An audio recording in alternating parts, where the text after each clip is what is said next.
Charlie's letters. Today we're on letter 38, more one-liners, Ephesians 1:8.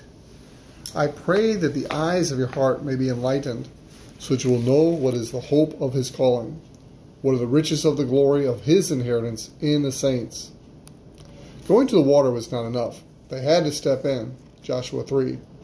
Would you be willing to get involved in something that was guaranteed to fail unless God intervened? Watching the bush burn was not enough. He had to take a step toward it before God spoke to him, Exodus 3:4. Naaman goes from being a leper who thought he knew what God should and would do to heal him, to agreeing to do it God's way, even though it made no sense to him.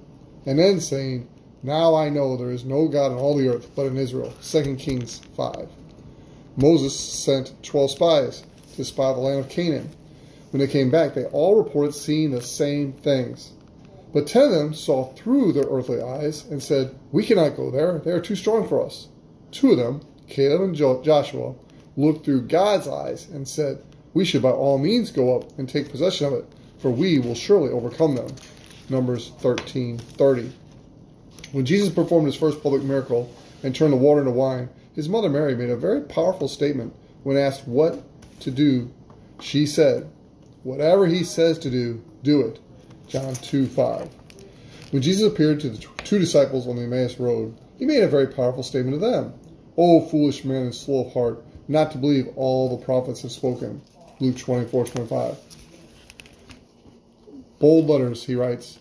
Do we believe it all, or do we pick and choose? Question mark.